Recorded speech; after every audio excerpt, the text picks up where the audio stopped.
Crysis Remastered Trilogy Review. For years, the Crysis were games the master race lorded over console warriors, and now all three are in the Crysis Remastered Trilogy. Since 2007, the original Crysis has been a long-running meme for benchmarking of PC specs. This was a very demanding first-person shooter that required substantially high clock speeds to display at max settings, featured advanced physics, and the most detailed environment seen in a video game for the better part of a decade.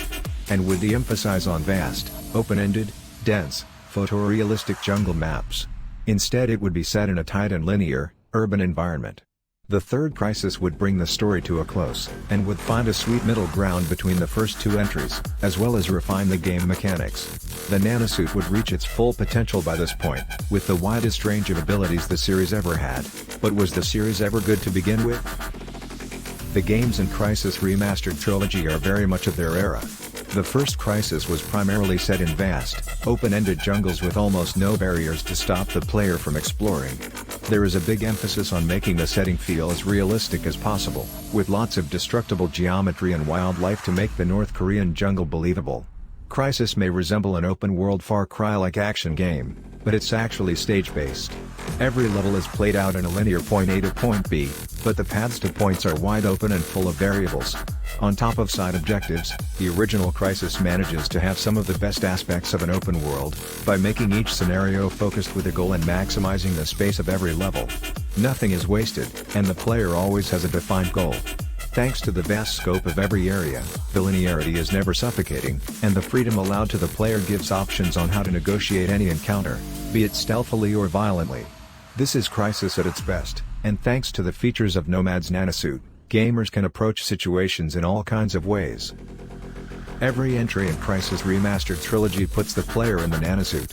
This advanced equipment is made possible with alien technology, and expands the user's abilities by switching between various modes.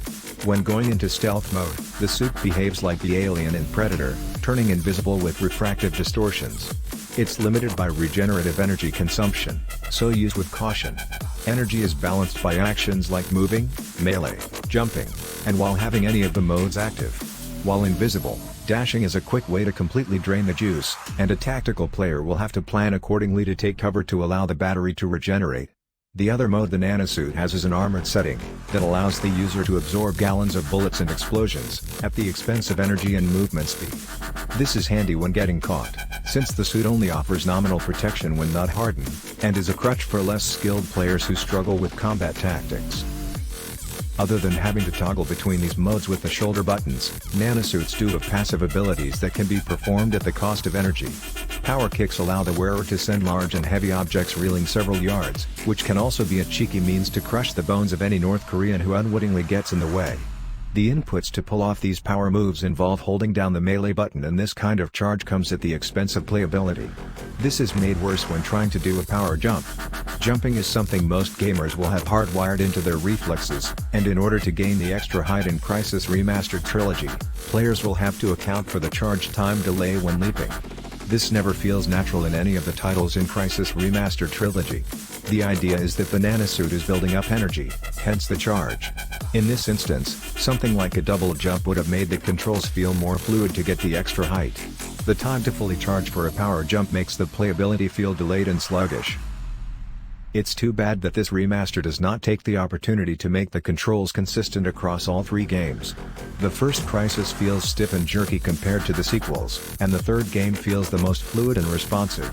Crysis Remastered Trilogy should have had an option for purists who prefer the feel of the first game, and a setting that makes it have the parameters of either sequel. With Crysis 2, the game design drops the sandbox approach to the level design and becomes more like a tired Call of Duty clone. The sprawling jungle becomes a tight and claustrophobic urban setting, with plenty of waist-high blockades to hide behind. Of all the titles in Crysis Remastered Trilogy, it's the second game that feels the most dated. Crysis 2 might have been impressive when it was on PlayStation 3 or Xbox 360, but now there is nothing about it to distinguish it from any other first-person shooter. The only saving grace it has is that it further fleshes out the story that was just slightly different than 1987's Predator, and aims to establish characters and build upon the thin foundation set from the first game. Crysis 3 is where the series finally hit a fair balance between all the best aspects from the last two games. It's still a series of linear stages, but they are much wider than they were in 2. Where Crysis 3 shines most is the various scenarios and stage gimmicks that makes for a more memorable experience. The main setting is a rundown urban environment that is covered in overgrowth. It's post-apocalyptic and full of points of interactivity to allow different approaches for players to combat PMCs or aliens. It doesn't reach the vastness of the North Korean jungle, but each stage is packed with various routes and verticality to make each environment feel convincing. Not all Crysis games are made equal, and because of this, playing them all in the Crysis Remastered Trilogy will offer a lot of gameplay variety. Getting tired of being funneled through city blocks with soldiers on patrol? Crysis 3 has mods to customize a playstyle. One thing nobody ever talks about in regards to the Crysis trilogy is the story. While the first game is derivative and almost an afterthought, it does set up characters and plot elements that come into play in the sequel. Crysis 2 has the player assume the role of a silent protagonist known as Alcatraz, who is put into a nanosuit previously worn by Prophet. Prophet was originally a supporting character from the first game, and during the course of 2 and 3 his role is greatly expanded. The alien technology in the nanosuit makes the wearer have a dependence on it, and there is some kind of biological melding that occurs too. When Prophet arms Alcatraz with a suit, a part of Prophet is copied, like his soul is left inside, and gradually infects the mind of the wearer. This terrifying body horror plot is something that is a big part of the emotional core of the trilogy.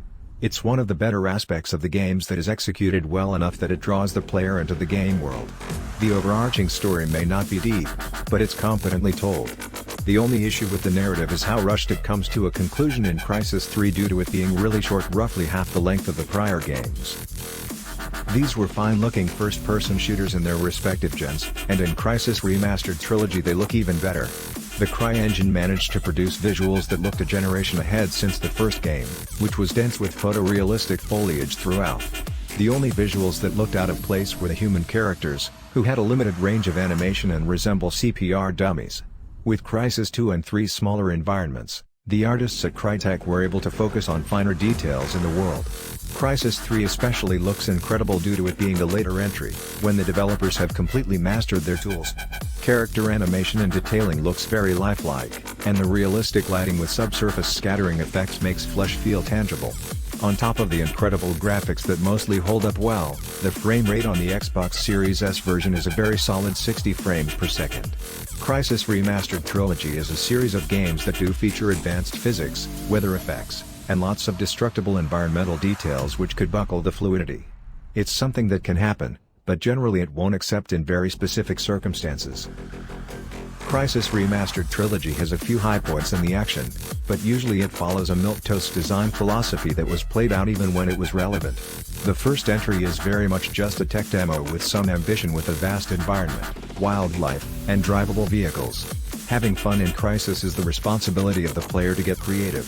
Crysis 2 goes too far in the opposite direction, to a point it becomes insufferable. Crysis 3 is the most polished, and is the most varied the series can get. The nanosuit gets more abilities than ever, and the inclusion of the customizable compound bow gives more stealth options.